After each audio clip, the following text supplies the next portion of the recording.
Acá hay una pregunta interesante que ya entramos en el tema de la policía, lógicamente, es un tema que hay que entrar. Una pregunta dice por qué se originó la huelga de los policías, que llama huelga, como si fuera el movimiento obrero, y otro dice, el gobierno dice que los saqueos fueron un intento de desestabilización promovido por la policía, ¿qué opinamos?, etcétera. Hay una cosa que yo quiero subrayar en estos problemas, que es muy importante. La crisis capitalista no se manifiesta solamente por que los trabajadores empiezan a luchar mucho más que antes, debido a que se deteriora en forma colosal el nivel de vida del obrero y el nivel de vida de la clase media. Esta es una versión muy simplificada. La crisis capitalista tiene una manifestación extraordinaria dentro del propio aparato del Estado, partidos que se dividen, estructuras políticas que no responden, es decir, una descomposición general. Indudablemente, si una policía se acuartela, cuando ella es el aparato que debe asegurar la existencia cotidiana del Estado, el ejército también, la justicia, en planos diferentes y para ocasiones diferentes, cuando instituciones de este tipo se acuartelan, se amotinan, etc., quiere decir que la estructura del Estado se pudrió. Cuando uno mira dentro de la policía lo ve que está todo podrido. Primero porque está podrido, cuando uno ve la estructura salarial ve que está podrido, no puede ser que para reprimir a los trabajadores, para sustentar el aparato del Estado, etc., a un canal le paguen 2.500 pesos. ¿Está claro o no? Acá hay una contradicción. Si vos querés una policía efectivamente antiobrera que juegue su rol, garpale para que el tipo pelee contra los trabajadores con entusiasmo. 2.500 pesos. ¿Qué expresa esto? Expresa varias cosas. Primero, una crisis fiscal. A la cana no le pagan en la Argentina lo que le pagan en Estados Unidos, ni mucho menos lo que le pagan en Alemania. Hay que preguntarse por qué cada uno, a la misma fuerza que cumple la misma función, le paga de forma diferente. Bueno, porque uno es un país periférico con una crisis fiscal que raja las paredes y tiene fuga de capitales, y los otros explotan a los demás países, tienen guita y dicen, mirá, vamos a cuidar a la cana, que es lo más importante que hay que cuidar para la clase capitalista. Bueno, 2.500 pesos. Ahora, esos 2.500 pesos no solo demuestran una crisis fiscal, sino que también demuestran un régimen de manipulación interesante dentro de la policía. Porque ¿cómo llega el salario final el CANA? Llega con adicionales. ¿Y quién da los adicionales? Los comisarios, los jefes. Entonces se forman las banditas. Todo lo que son alcahuetes del jefe tienen adicionales. O mejor dicho, si no sos alcahuete del jefe, no tenés adicionales. Muchos de estos adicionales, ¿quién lo paga? Bueno, lo pagan los clubes de fútbol, lo pagan los comerciantes. Entonces produce una privatización de la policía y una caja negra en la comisaría. Porque no todo lo que pagan va al policía que hace ese trabajo adicional. Es la descomposición del Estado. Y entonces todo este conjunto de factores a los cuales hay que agregar el enlace con el delito organizado, con el narcotráfico, etcétera, llegó a una descomposición de tipo general. ¿Por dónde estalló? Bueno, estalló por muchos lados. Porque acuérdense la crisis en Santa Fe, con el narco Cana, que era el jefe de policía y todo lo demás, y la crisis en Córdoba. Esos fueron estallidos de una descomposición. Y finalmente estalló también por la base. Bueno, queremos otro salario. Y entonces esto provocó una crisis general. No verlo en el contexto de la crisis general, verlo como, digamos, una disputa de uno contra otro, es perderse el escenario fundamental. ¿Por qué ocurre ahora? ¿Por qué en medio de una crisis inflacionaria? ¿Por qué con el deterioro, etcétera?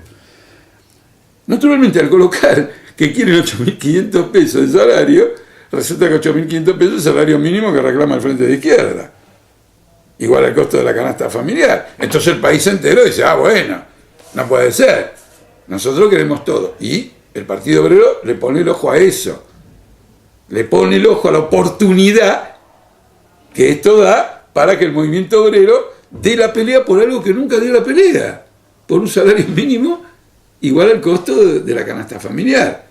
¿No es cierto? ¿Es oportunismo? Sí, pero es un oportunismo legítimo. Porque no es que nos colgamos de una reivindicación que no levantábamos para la clase obrera. No, nosotros somos los inventores de esta reivindicación para el movimiento obrero. Y entonces ahora que los gobernadores que siempre dicen no tengo guita para dar un aumento de 2 mangos, cuando se trata de un empleado del Estado, resulta que ahora largan toda la guita.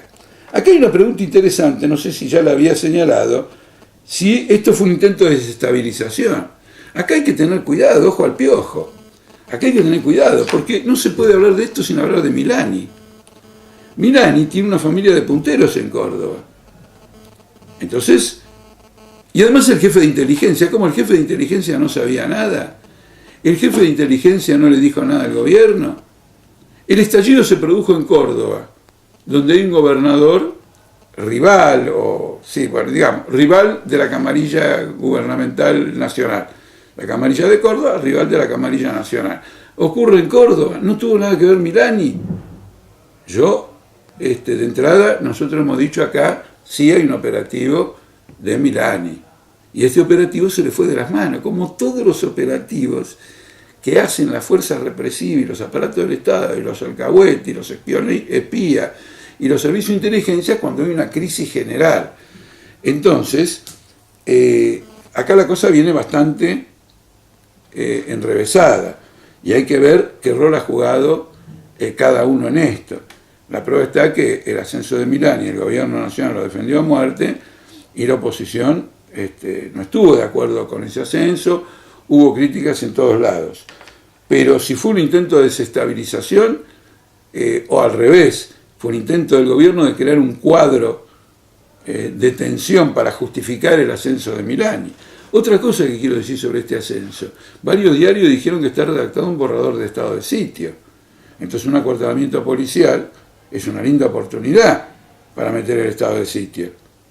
Y a lo mejor esa fue la intención.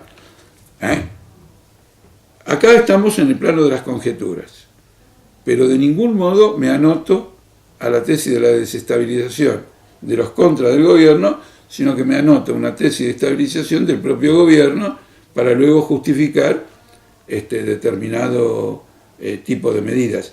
Simplemente quiero señalarles una cosa: cuando se produjo este aniversario, llamado aniversario de la democracia, el 30 de octubre, el 10 de diciembre ahora del 2013, 30 años de 1983, varios comentaristas, en particular Víctor Hugo Morales, comentando todos los avatares de Alfonsín, defendió los dos estados de sitio que declaró Alfonsín. Cuando yo escuché ese comentario de Víctor Hugo Morales, dije, esto no puede ser inocente. ¿Cómo es que defiende el estado de sitio? 2 veces el estado de sitio. Solo para que ustedes lo recuerden, y si quieren hagan preguntas, en el segundo estado de sitio en 1989, ¿qué fue lo que ocurrió? El gobierno allanó todos los locales del Partido Obrero, metió presa a todo su comité nacional, y yo fui detenido en la Casa Rosada. Fue un estado de sitio contra la izquierda. Fue un estado de sitio que quería convertir a la izquierda en responsable de todo esto. Luego estuvo el estado de sitio de la Rúa. Lo declaró a cierta hora y 3 horas después tuvo que tomarse el helicóptero. Yo le aconsejaría, para su propia salud, al gobierno que no declare el estado de sitio, pero a ustedes, a los que nos escuchan, a los que atienden las posiciones del Partido Obrero, advierto que Milani, más borrador de estado de sitio, más amotinamiento policial, apunta más en dirección al estado de sitio. Una última cosa sobre la desestabilización. Todos los partidos parlamentarios, el kirchnerismo y toda la oposición, suscribieron un acta de defensa del orden actual. Entonces no se ve que le quieran mover el piso al gobierno. Yo creo, más bien, que lo que están tratando es penetrar el gobierno, penetrar el gabinete, que va a ser las grandes crisis que van a haber de cómo este gobierno subsiste hasta el 2015, a través de qué tipo de combinaciones políticas.